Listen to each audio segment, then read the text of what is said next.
Hi, thanks for watching. Today I'm going to be reviewing In the Hour of Crows by Dana Elmendorf. Big thanks to NetGalley for providing an eARC of this. So what lured me to this book was Appalachian dark magic, death, crows. Okay, so like a magical realism taking place in Appalachian, Georgia in the 80s lured me in from the get-go. And I wasn't disappointed at all. This book starts with Weatherly, and it kind of gives a background. She's 10. She doesn't know who her father is. Her mother took off when she was really young, so she's been with her grandmama ever since. Her grandmama is a midwife, kind of magical handy woman, I guess you would say. Her papa, her grandfather, lived with them until he died, and he told her that her grandmama was wicked. And he's the one who taught her he gave her the gift of death talking. Death talking is drawing the death out of someone who is dying. And it gets her sick. She ends up coughing up black mucus, which her grandmother saves, and it's called sin eater oil. Sin eater oil can be used for a number of things, from getting somebody to tell the truth, to making somebody sick, to killing someone. And when Weatherly was 10, her Aunt Violet asked her for some of the sin eater oil, asked her not to tell her grandmama, didn't tell her what it was for. And one night, Weatherly's woken by her grandmama and she's taken to a birth. She's assuming they're going to be assisting with a birth, but what she comes to find out is it's actually a mid-birth, a misbirth, what she calls it, which amounts to, I guess, a miscarriage of twins. And when she sees the twins, she notices that they're streaked with this black, slick, oily stuff, and she recognizes it immediately as sin eater oil. Her grandmama also recognizes it immediately, realizes what Weatherly has done, and tells her that she has soured the twins' souls. We fast forward to Weatherly at 24. Up until this point, she's kind of pushed everybody away, with the exception of her cousin Adair. She has a few friends, but nobody that's really, really close to her like her cousin. Well, one day she asks Adair if she can use her car because her own car has been out of service for a while. She doesn't have the money to fix it. It's parked in her yard. Her cousin lets her use it and says she'll take her bike to work. Well, her cousin is hit while she's riding a bike and she dies. And this is another burden that Weatherly carries with her because she wasn't there. She wasn't able to talk the death out of her cousin. Stone Rutledge, which is like high society, elite Southern guy in this location, is said to be the one who hit Adair. And Weatherly knows he's going to get away with it because he's rich. Everybody knows him. He's got everybody under his thumb. So when she goes to court and he's acquitted of manslaughter or murder or whatever, she curses him. And she basically says, "What you've done to me, may it be done to you." And thus starts this journey of Weatherly, because Adair was onto something. She doesn't know what Adair was onto or what the onto was about or what it was pertaining to, but she thought it might have had something to do with Adair being hit.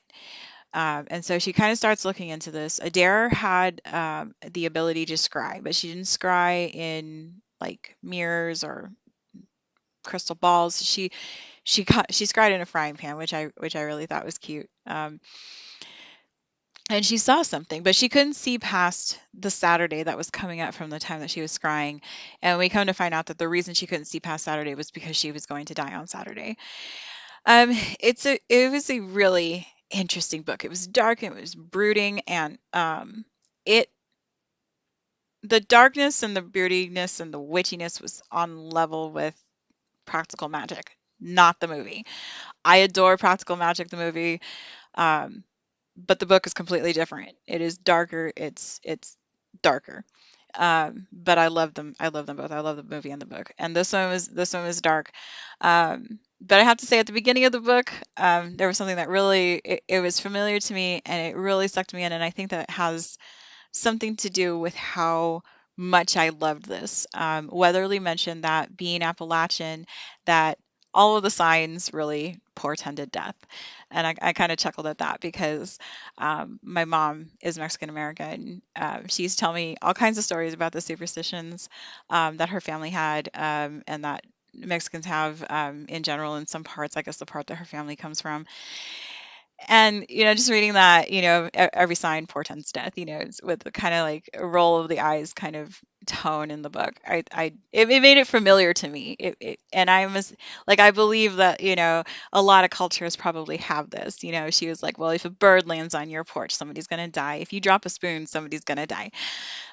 Which I thought I appreciated it, for how closely it was to like my family history, I guess. Um, but I'm trying not to give too much away. That I can't tell you what she saw because it'll give it away. I can't tell you what happens um, to Stone Rutledge because it'll give it away. But she's kind of dragging people in. She's dragging her friend. I forgot her friend's name, but she wasn't really too close with this person before. But they did hang out in the same circle. But this person has kind of stepped up to comfort her and be there for her, although Weatherly does drive her a little bit crazy with her theories. She's also dragged Adair's fiance Davison, who is also telling Weatherly, "You're taking this too far. You become obsessed. Look, you're even dressing like your cousin, and maybe you should take a step back." The police chief certainly isn't listening to her, but she used to date one of the cops, and so the cop that she used to date has compassion on her. So he's kind of listening to her and kind of being like, "Okay, you realize this sounds like conspiracy theory." And so, but things start unraveling because secrets start coming out. The past things that she didn't know about her family. It was a really interesting book. Did I mention Rook? So when she was at the Twins when she was 10, she ran out into the rain because she was so devastated about what happened. She was given a ring by a crow who turned into a boy whose name was Rook, and there's a whole story behind that. I don't want to give it away, but it's really interesting. It's so fascinating. Um, and as she grows up, Rook is growing up because he was about the same age as she was when she first encountered him.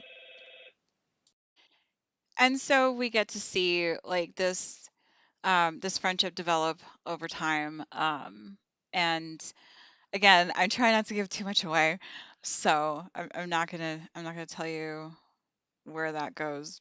But this was a phenomenal book. I really enjoyed it. I saw there were some other reviews on Goodreads that said that they couldn't really connect with the characters, but I felt like I felt like Weatherly was it, it's always good when you can identify with a character. I felt like Weatherly was me. She was like the person who was never really in with anybody ever. And so like the few people that she's close to, like she just hangs on to them, and it's devastating and soul crushing and life changing when you lose somebody who you're that close to. And like it was a really good book. I thought it was really really phenomenal, and it was so dark. There were things in here that I was like I would gasp. I'd be like, oh my gosh, that's so terrible. But it was really good. I really enjoyed it. So thank you again to NetGalley, and I hope you will give it a try. Thanks so much for watching.